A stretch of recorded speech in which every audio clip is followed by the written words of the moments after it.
Thank you. Thank you. Thank you, all of you, for being here, and thank you for that very nice introduction. And Jane, thank you for all your help. Where's Jane? Thank you so much. If we were having this presentation in Australia,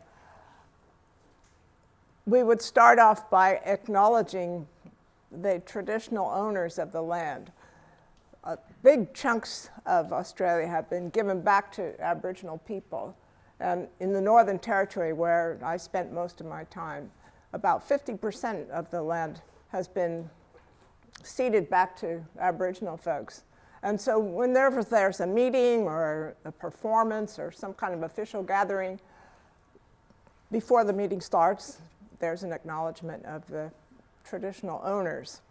And you know where we are tonight, right? We're in the Lutheran Church, and where is it? It's on Lenape Trail.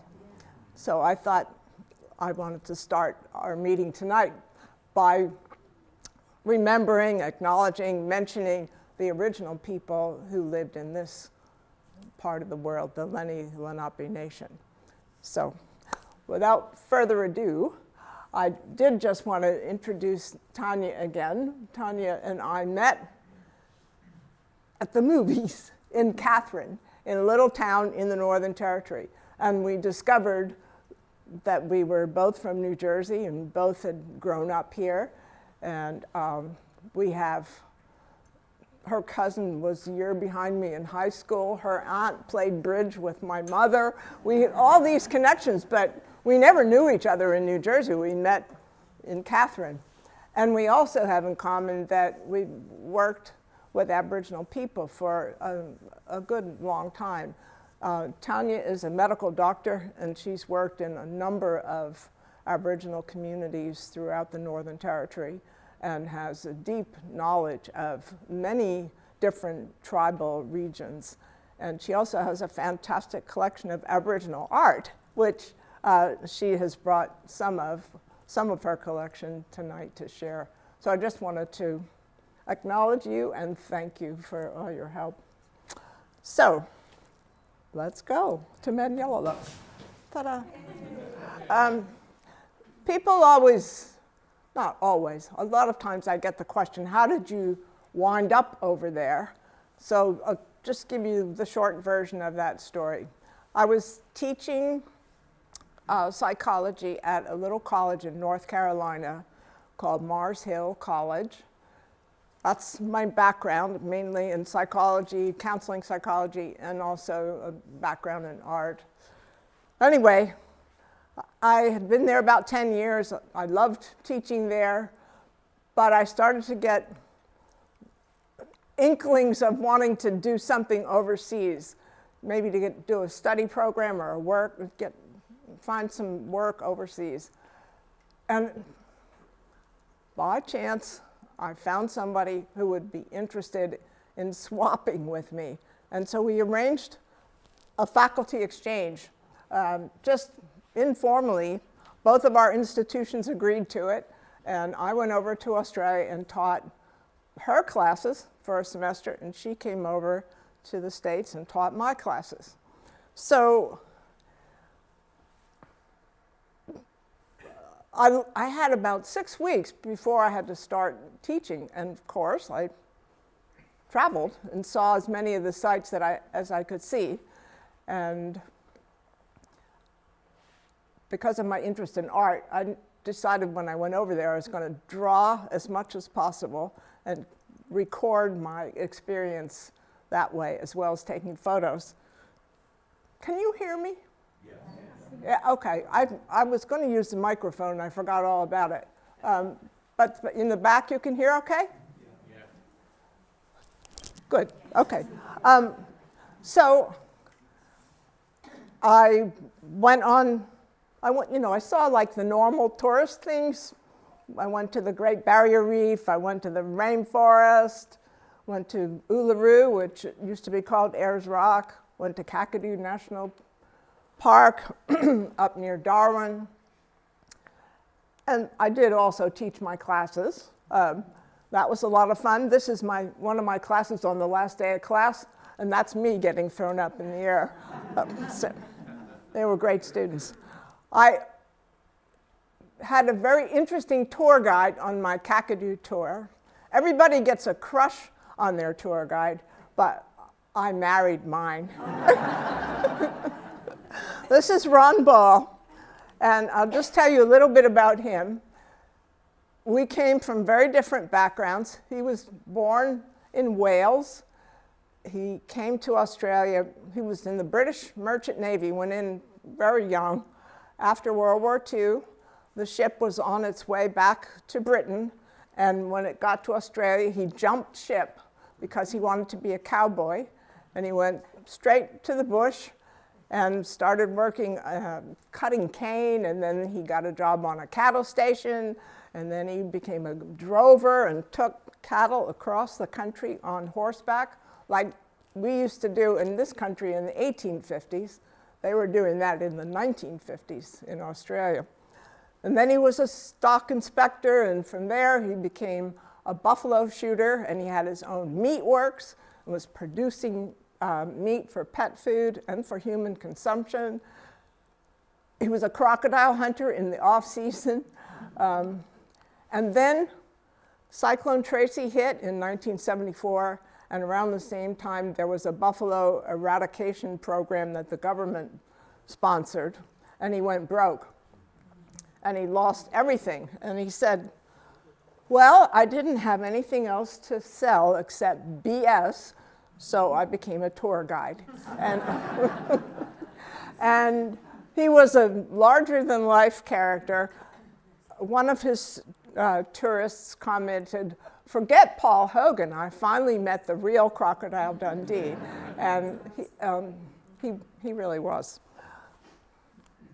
So how many people have been to Australia? How many?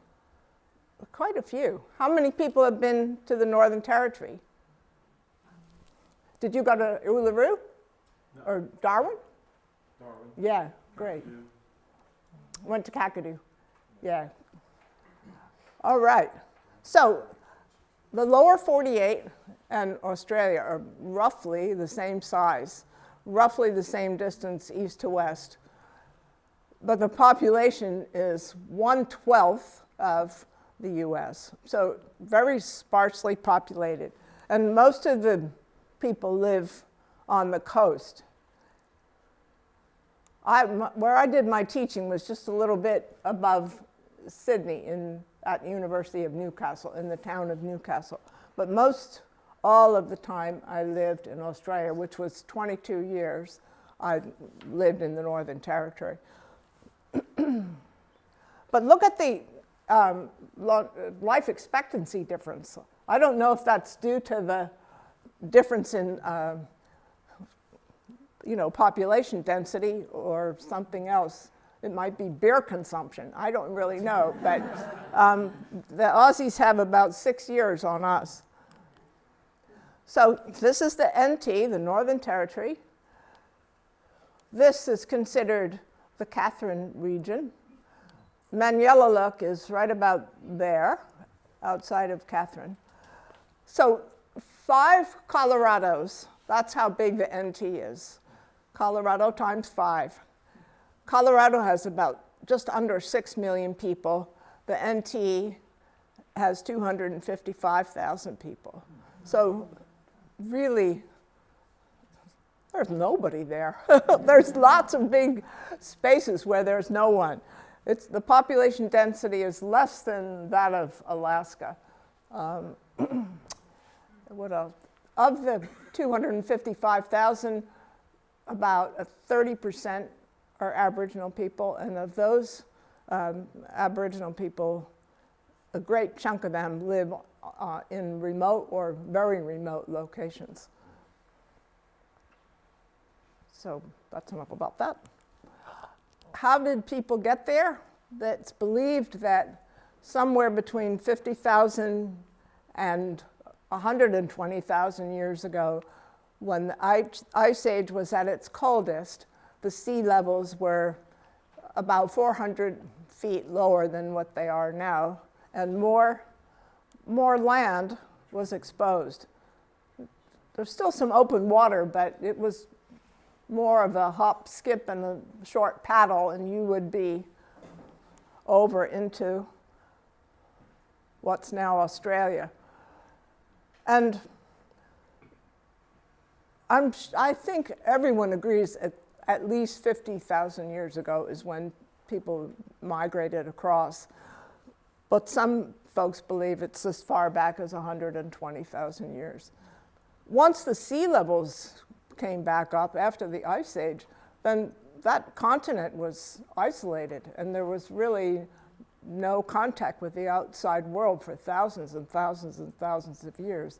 It's believed to be the longest continuing civilization, and it's still quite alive and vibrant in places, even in spite of the fact that the vast majority of people in the country are not Aboriginal, and a lot of folks were moved off their traditional lands and quite marginalized.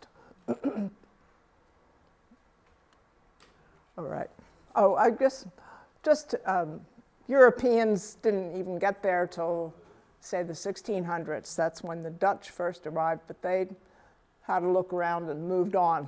It was in the late 1700s that the British started moving in and started off as a prison colony. That's how Australia got its start.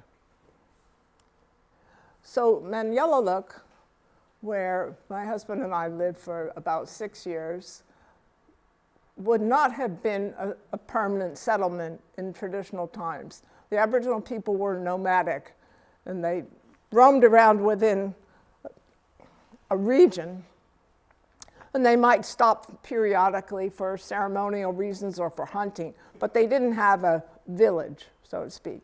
It wasn't until the 1920s that people started settling there when there was a small mining operation. That lasted for maybe 20 years or so, and then a cattle station got started in the 1940s. These photos are my husband Ron's photos. They're not from Manyallaluk, but they'd be the vintage of when the cattle station was at Manyallaluk. It was called Eva Valley Station. But then in the 1970s, when land was being returned to Aboriginal people, by that time there was a community of people living there, and they named it Manyallaluk. Manyallaluk means frog. That's where the frog dreaming comes in the title of this presentation. When we lived there, the population was about 100, and from what I've been able to gather from looking into it in recent times, it stayed about the same. A lot of people have either passed away since we were there or have moved into town, but there's still about 100 folks. So this is what you see when you're driving in. It's about 60 miles from the town of Katherine, about 20 of it on that dirt road. And this is an aerial view of a few aerial views. I've just found these on the internet, but I was surprised. See this little dumpy tin shack? Ron, my husband, built that, and that's where I lived when I first moved over there. That was a bit of a culture shock. We lived there for about 8 months, and then this house up here happened to open up, and so we lived in that house.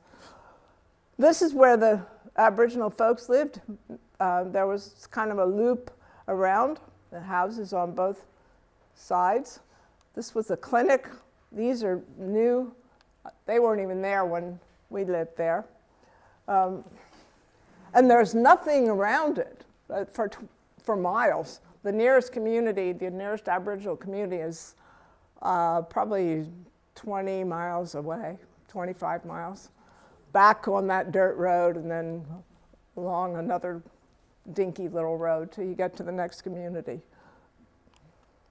So somewhere in the 1980s, there was a tour company in Darwin that used to bring they'd go to Kakadu National Park up near Darwin, then they'd come down through Catherine and bring tourists to Manyallaluk for an Aboriginal culture experience. And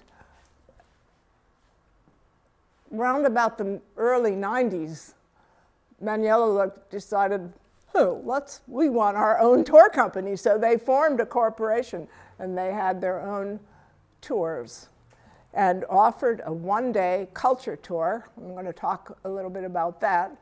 And then if you paid a little more money, you could go out on a camping tour for 1 or 2 or 3 nights out bush and go looking for wildlife and looking for the paintings that were painted on the rock formations.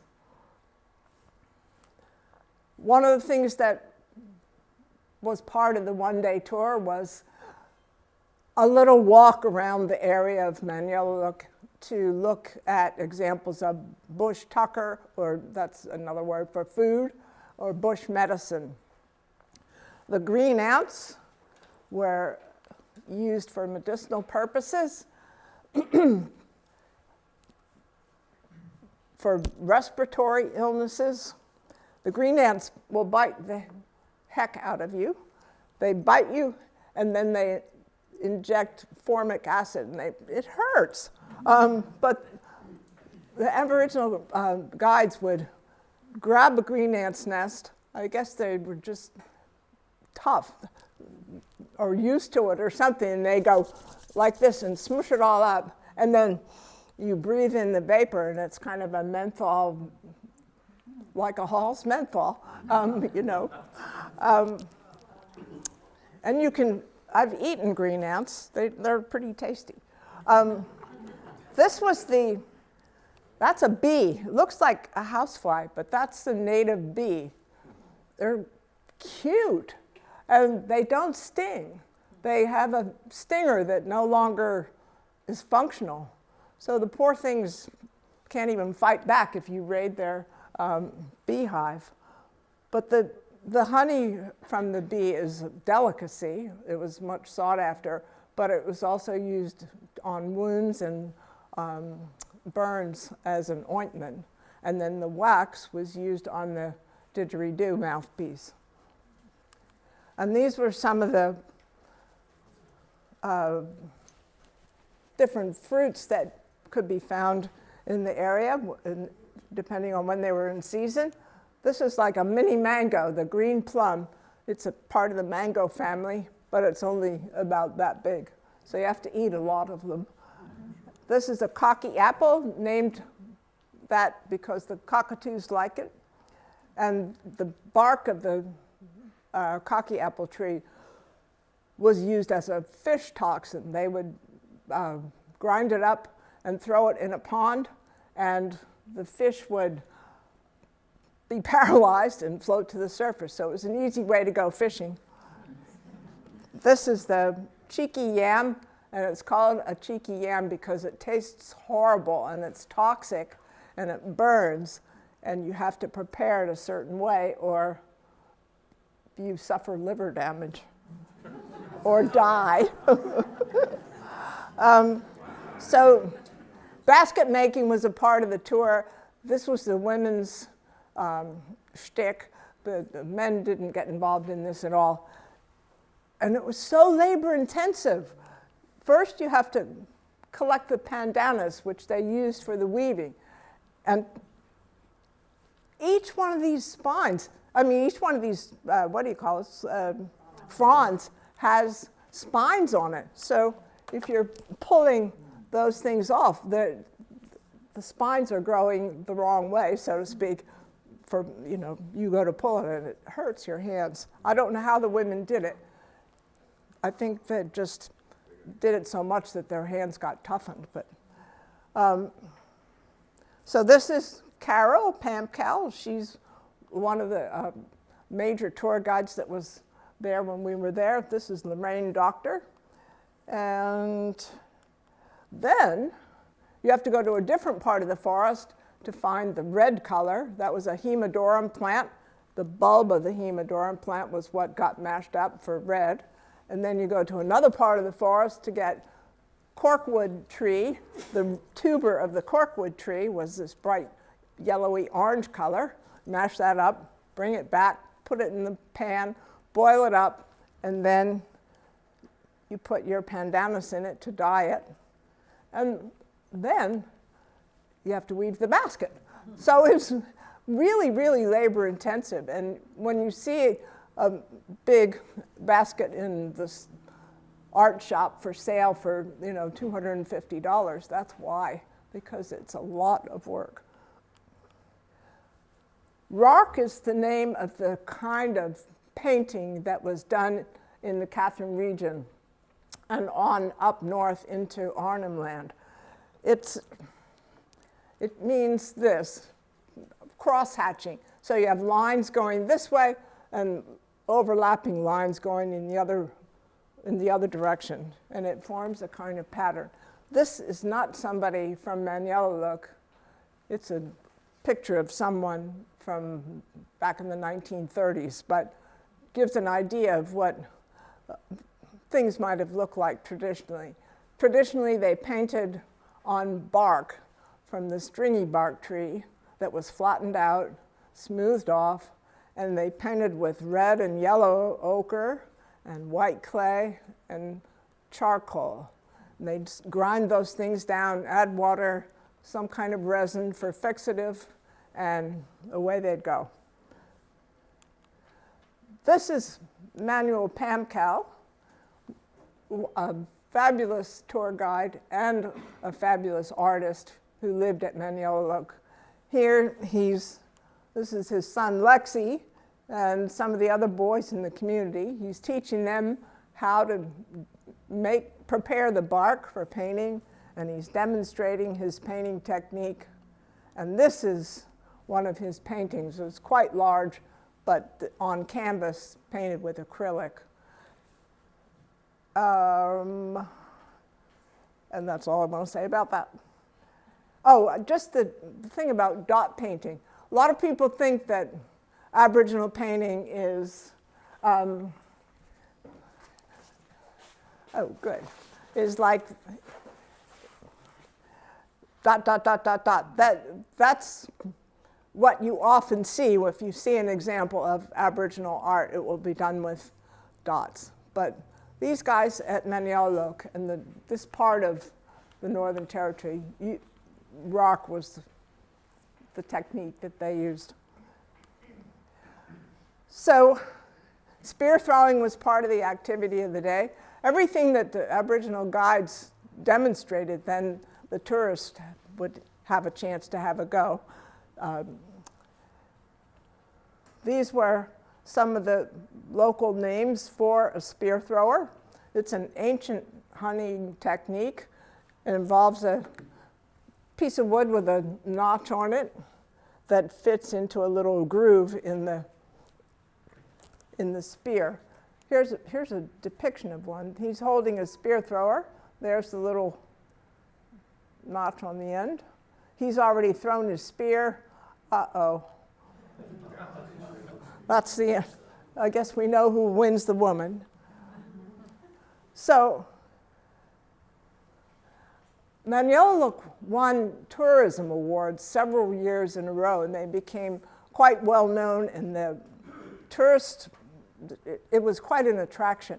And I guess because of that, a TV show called Getaway came to Manyallaluk to film the whole tour, the whole culture tour. And this is part of it. This is also my 15 seconds of fame. Andy Warhol said, everybody gets to be famous for 15 minutes. Well, I have 15 seconds. See if this works. Of your lunch, make a point of doing spear throwing lessons. It's the woman and that spear here. You got to hook it like this. That's the hole there. Bring it there. Put your three fingers there, and one finger in the middle. And when you got this one on your side, you got to balance it. And you throw it straight like Oh, that was so close. Of course, Nigel makes it look easier than it is, and it's embarrassing to admit it was the American in our group who finally hit the target. But I'm happy to report we all made... Anyway, I throw the spear, and I was the only one that hit the target. So, fire making. How many people already know how to do that? How many Boy Scouts or Girl Scouts are here that learned how to make fire by rubbing sticks together? Oh, there's a few. Yeah, good. I knew you would raise your hand. Anyway, it was always a hit with tourists. They used a hand drill technique with one stick drilling into another stick and twisting it until the friction caused a little ember, and then the ember gets transferred to some dry grass, and then and poof, fire. Aboriginal folks used fire as a way of managing the forest as well. They would burn only at certain times of the year. This tree, the Eucalyptus miniata, when it flowered, that was the signal to stop burning. And that would happen right at the beginning of the dry season. And it was a long dry season. There'd be months when it didn't rain. So they did their burning before that, and then they stopped when the tree bloomed. And they did it to get rid of the undergrowth so that they could see the game that they were trying to kill for their food. And also, once you burned it away, then new shoots come up, and that attracts the game as well. And it kept the forest from having big burns if they did these systematic little burns. Didgeridoos were a big successful item at our art and craft center. They went really fast. This was my main job at Manyallaluk. I ran the art and craft center. And after people had gone to the tour, they'd come up to the art and craft center, usually wanted to buy something that one of the tour guides had made. And the didges went fast. Now, we happen to have with us tonight someone who brought his own didgeridoo. Brian Hayes is going to give a little demonstration. I must have been one of those tourists. I purchased this one in Cairns, so it wasn't the same area, but close enough. And so my wife said to me as we were looking, I really like the artwork and the colors on the wood, but my wife told me we were not allowed to buy something this big if I couldn't play it. So we'll see if I still can.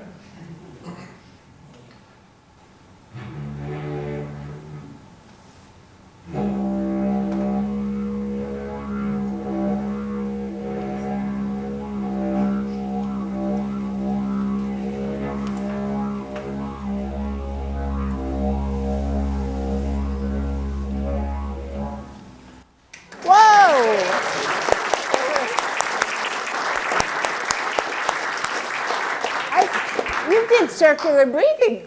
No, I can't. I can't do the full circular breathing, but I do get some of the sounds, yeah. Oh, So I'll leave fantastic. it up here for people who want to see it. Thank you very, very much.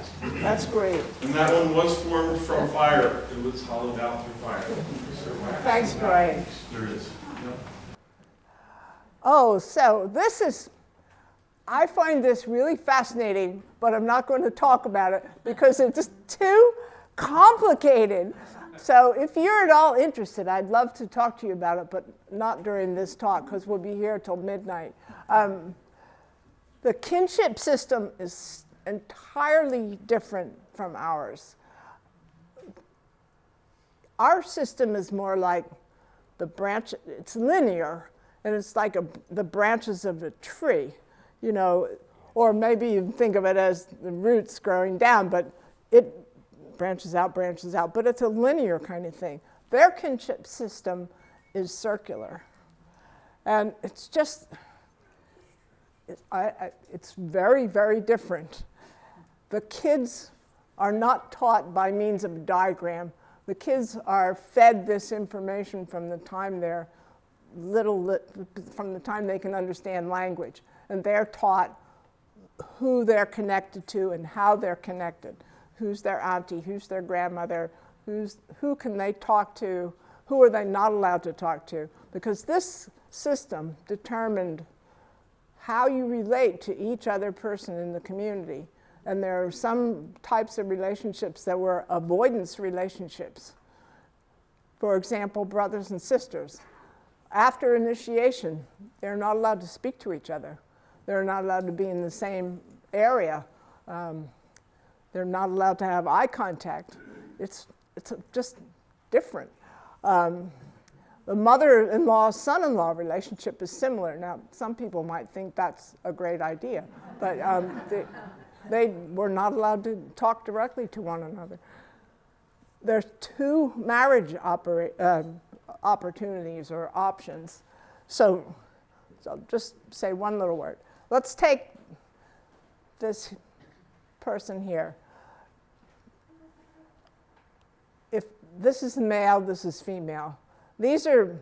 All these are known as skin names. Everybody has a skin name.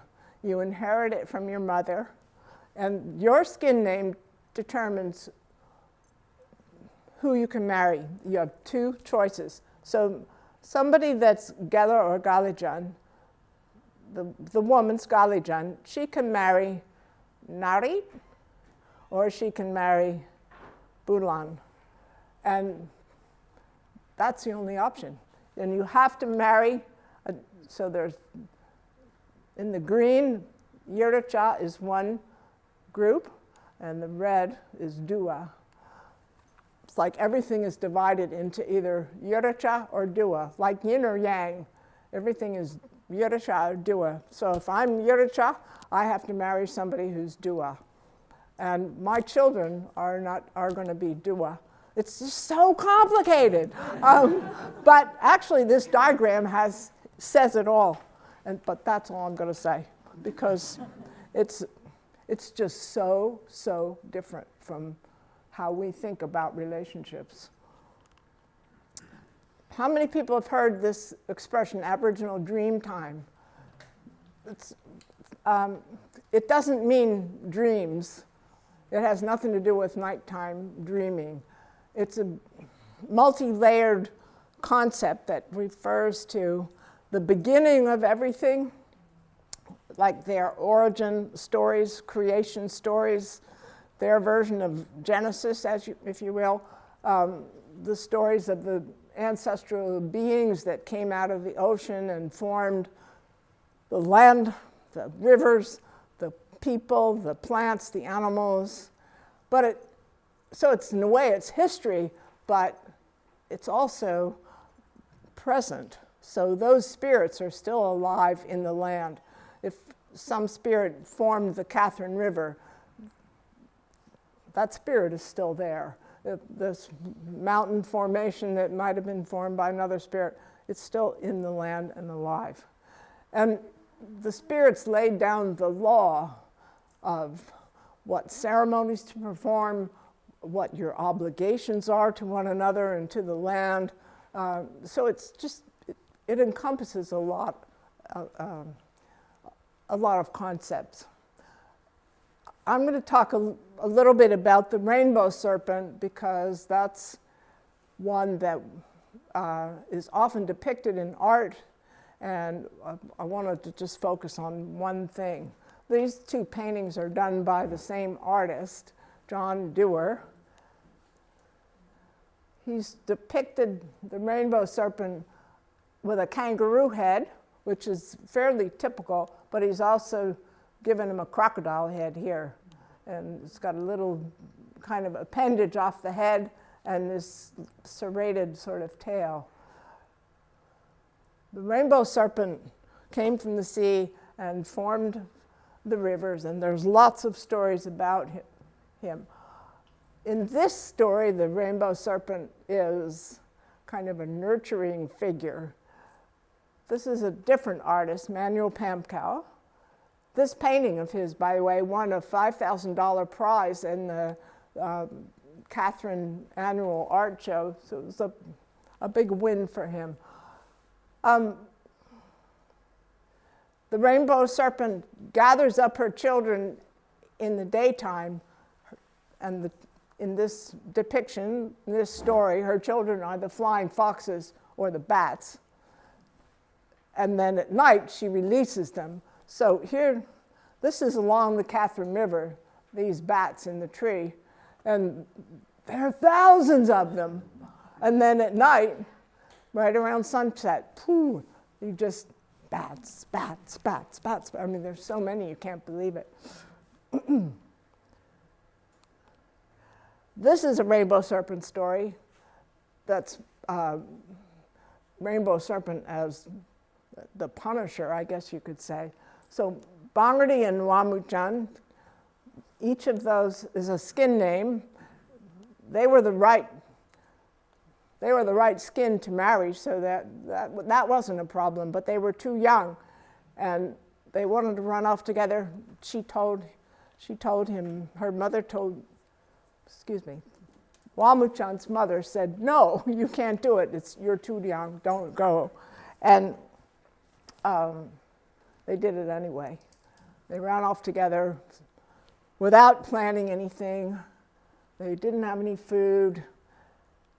And then they found some emu eggs. There are the emu eggs right there.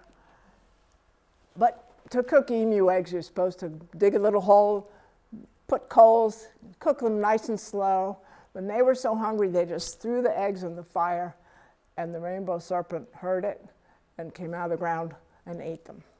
And so the lesson isn't just don't throw eggs in the fire. It's more to do with do the right thing, listen to your elders, behave according to the law, and so forth. There are lots of other Dreamtime stories that were along the lines of how the animals got their characteristics. This is a rainbow bee-eater. There's a freshwater crocodile. The story has to do with how the rainbow bee-eater got those long pin feathers and how the crocodile got his bumpy skin. But there are lots of stories like that. And this is the dreaming story from Manyallaluk. These photos were photos I took off of a video. That's why it's kind of grainy. So Manuel's pointing to this little hill here, and this is a big circle of stones. That hill is Manyallaluk, the frog. So he came along in the Dreamtime and decided to settle there. And that's him, all, hunkered down. But that's Manyallaluk, that's the frog there, still in that little mountain shape there. And the women would come when they wanted to get pregnant and put a rock somewhere within that circle. And I think of it like when you go into a church and you light a candle for a special intention. I don't know if that's a good analogy or not, but that's sort of how it seems to me. Some of the women believed that if you saw a frog, you would get pregnant. And I mentioned it to one of the young women that we had a frog in our house. And she said, don't worry, you won't get pregnant, you're too old. So after the day tour was over, if you opted for going out bush, this is where you would go, to this beautiful water hole. It was about 40 kilometers from Manyallaluk, but really rough terrain. It took a couple of hours to go that distance. There was a camp built near that water hole, and there were paintings right under here and all around the rocks, and then there were other art sites where the tourists would be taken. And this was I think, the most spectacular of all. That's a person right there going up the hill. So you can, this was huge. I mean, I would say it was as long as this whole room. It was a huge gallery of paintings and really vibrant. I mean, the colors were just bright. And this was a rainbow serpent story as well. This place was, I visited this site 30 years ago, and then right before I left to come back to the States, so maybe 7 years ago, I got to go back. So I'd always heard it was called the Sugar Bag Dreaming Site, and I couldn't figure out, I didn't know why, but I recently found out. This is the story. So the elders, when the young men were being initiated, they would be told the law and the right way of doing things. And one of the things they were told is with the sugar bag, which is the native bee honey. If you find a bee's nest in the ground, which you often would, or at the base of the tree, or in easy reach, you young men do not eat that. You leave that for the old men and the old people. You go up in the tree and find them, you know, you climb up in the tree and get the hard to get ones, and you don't touch the ones that the elders are entitled to. And if you don't, you're going to discover that the rainbow serpent's actually been disguising himself as a sugar bag, and if you misbehave in that way, he's going to come out and eat you. So it's another one of those things of do the right thing, follow the rules, obey the elders, or else. How am I doing on time? You're doing fine. Are you? Okay. All right. Thanks. Contact paintings are pretty neat. Subject matter that wouldn't be traditional.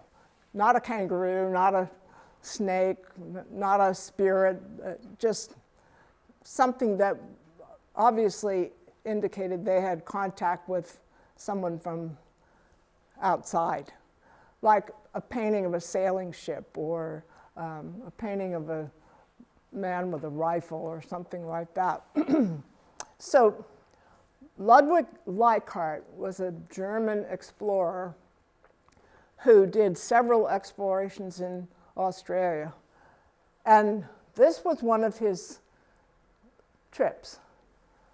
It took over a year to go 3,000 miles from Brisbane all the way up to Port Essington. And right about here, that's not very far from Manyallaluk, and it's not very far from where this painting was found. It's pretty obvious it's not a kangaroo, and it's not a crocodile, and it's not an emu, and it looks a lot like a bullock. It's got a bell, it's got what looks to be horns and ears, it's got cloven hoofs, and it looks like it's got a harness. And the guess is, the assumption is that it probably was one of the bullocks that was in Leichhardt's expedition. They had horses and they had bullocks pulling their equipment along. These two characters are the great-grandniece and the great-grandnephew of Leichhardt. They came over to Australia. They live in the States somewhere.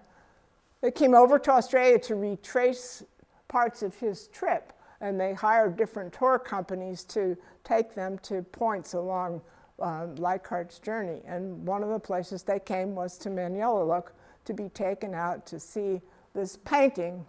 My husband, Ron, and another guide found that painting a year or so before they came. So there you have it. Leichhardt was given up for dead on this trip, and they did make it through, but then he tried one through the desert, and he disappeared. This is not an art site so much as a cultural site. There was the story that was told was there was a young couple who were the wrong skin for each other. They would have been forbidden to marry, but they ran off together, and it was punishable by death, and they were killed. They were tracked down and killed. And so they were punished in this life, but they were punished in the afterlife because their skulls were defaced.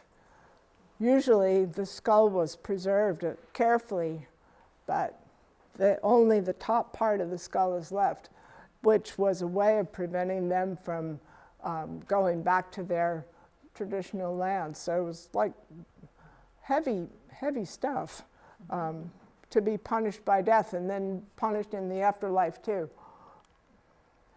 These are just some examples of different kinds of paintings that often these handprint paintings that were, you would find many examples of those. This is a kangaroo. This is pretty obviously a crocodile, I think. So there were ones that were representational of, recognizable animals. A lot of times you would see these, they called them X-ray paintings because they would show the internal organs of the animal. This may be a cat, but it also may be an extinct animal called a thylacine, right here. And these, God knows, I have no idea. There were some paintings that either the guides didn't know, but I think probably more likely they did know, but didn't want to say. There might be some special spiritual story that they wouldn't want to reveal, and they might say they didn't know. And sometimes Ron and I would just go out on our own and go exploring, and there wouldn't be anybody with us to ask, so they were just mysterious. Manuel, I mentioned him a couple of times. This is Manuel, an amazing fellow. He was a really good artist, a really good cultural interpreter. He loved talking with people about the culture. He really felt it was important to pass along knowledge to non-Indigenous people, to help them to understand. The first time he saw a white person when he was a kid, he thought it was a ghost. So, I mean, he was not raised around white people, but he relates well to everybody. And he overcame a horrific problem that he had with drinking. It almost killed him, and he completely turned his life around. Even when he was drinking, he did a great job as an artist and as a tour guide. But the drinking was causing him a lot of problems, and fortunately, he's never had another drop.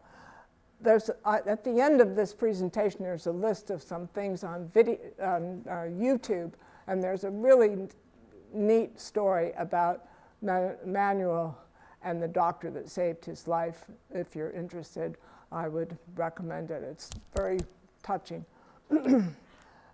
This is John Dewar. I mentioned him a few times. His paintings he was such a character.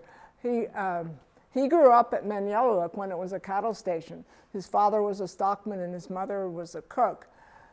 His older sister was taken by missionaries, and after that, whenever any white people came to the community that they didn't recognize, his dad would take him out bush and hide him.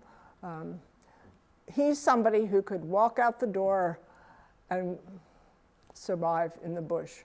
He just has such a deep knowledge of how to take care of himself and how to find food, and I'm sure he could survive. But he also likes all the modern conveniences too, but if he needed to, he could go back out. His English was atrocious, and yet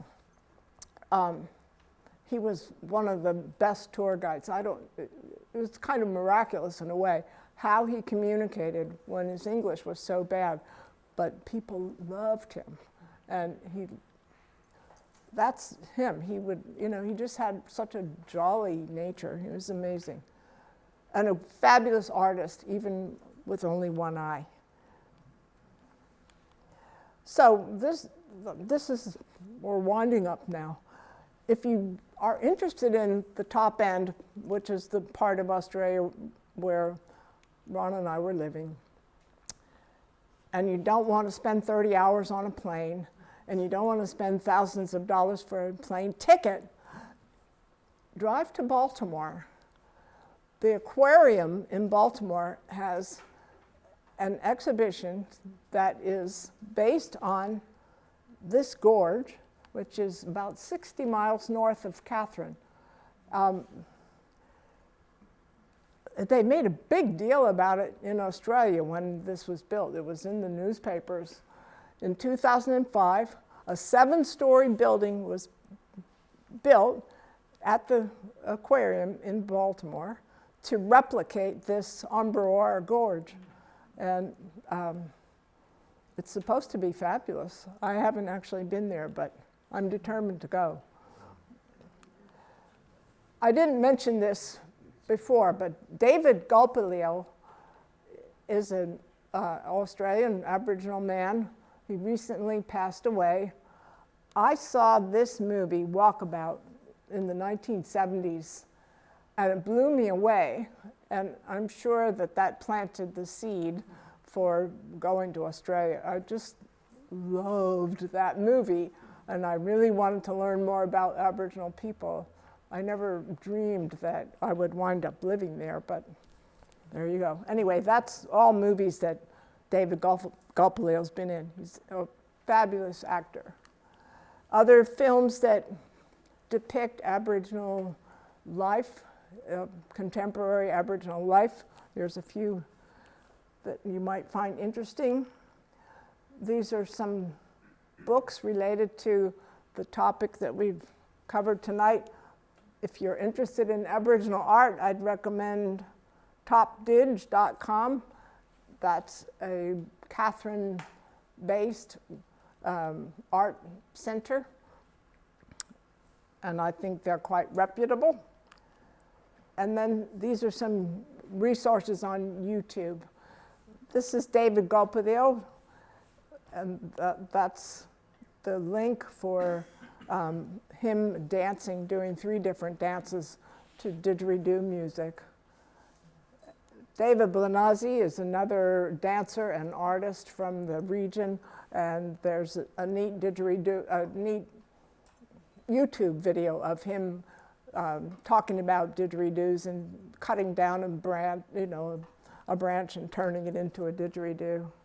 This is the story about Manuel and the doctor, and then there's another little blurb that I found about Manuel with a didgeridoo.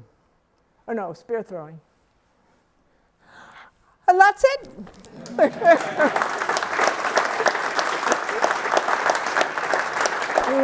Thank you. So, thank you very much for your attention and your interest. If you have questions, I'd be happy to answer them, but my hearing is so crappy that I'm going to need someone probably to interpret for me. So have a question, fire away, and I'll repeat it for Kathleen. Anybody? Yeah. Is I know you don't want to get into it in a big way, but the different skins having, is that to create a diversity? Like, is that why they keep it like that, to maintain a diversity? I think so. I mean, the brother and sister taboo, I think, is. Yeah, that. But yeah, do you want to go back to that?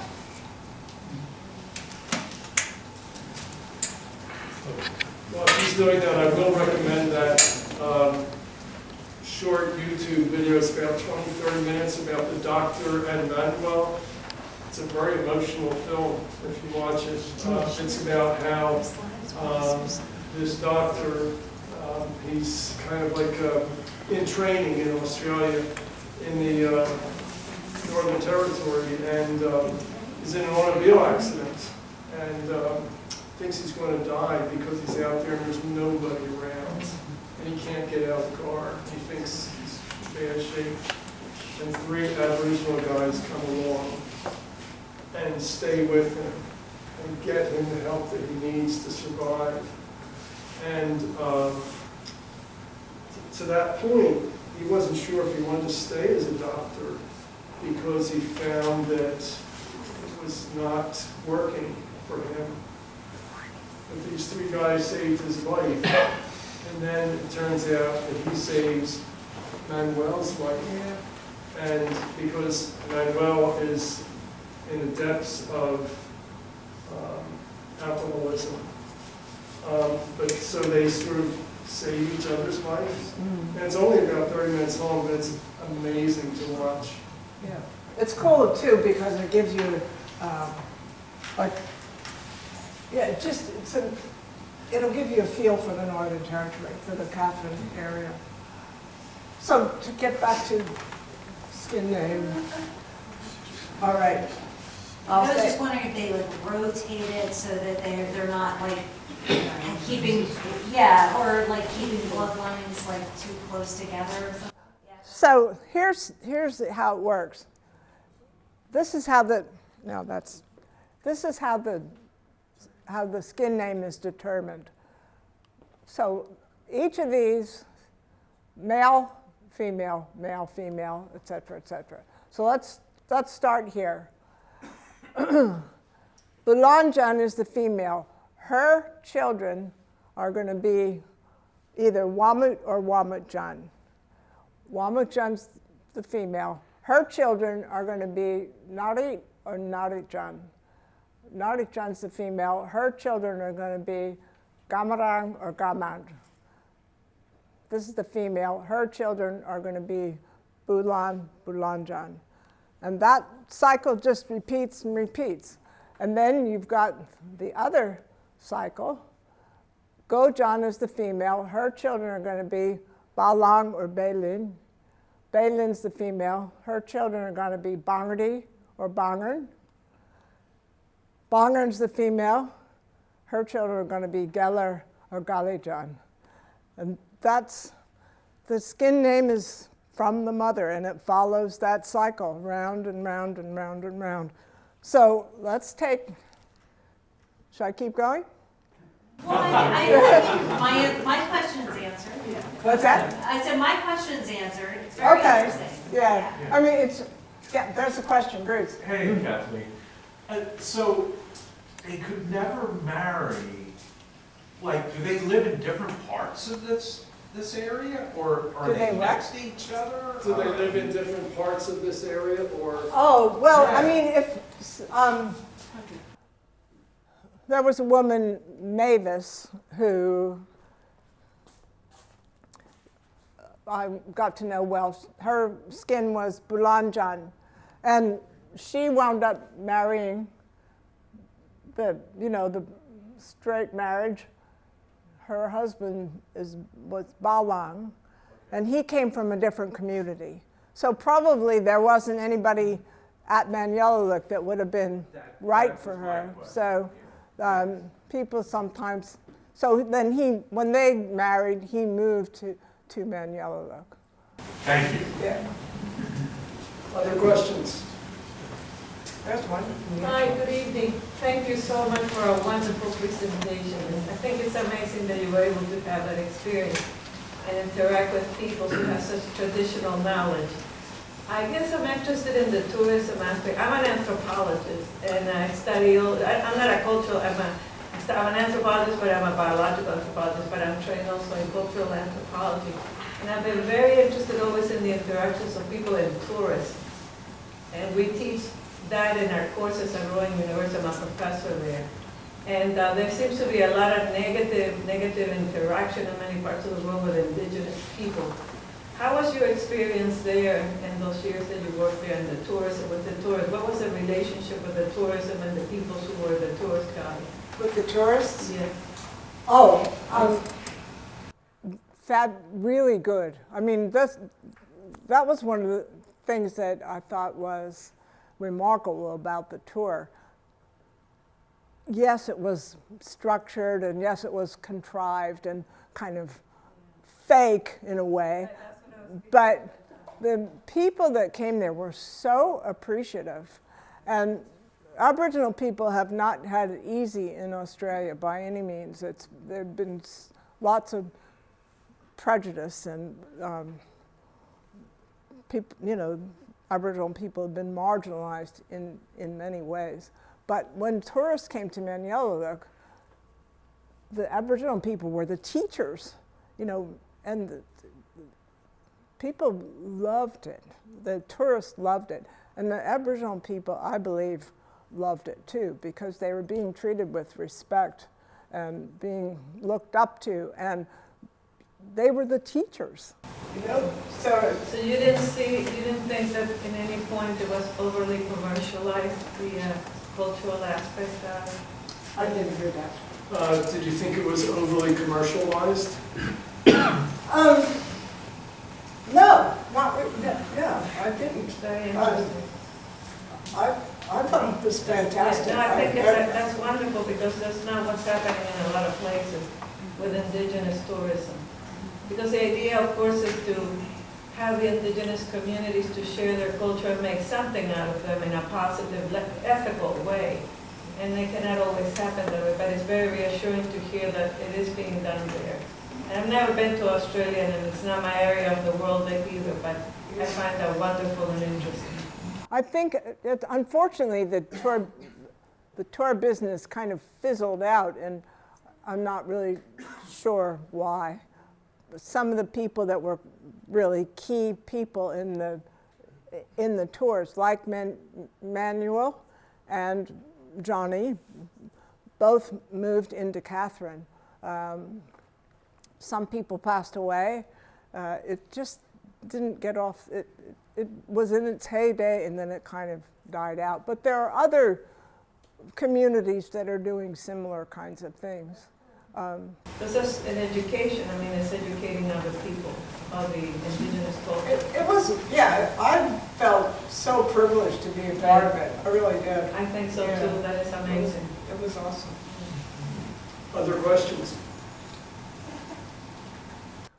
If you do have questions and you don't want to ask them here, see me afterwards, or call me, or send me an email, because I love talking about it. Kathleen, thank you so very much. Thank you. Thank you. You're a wonderful audience.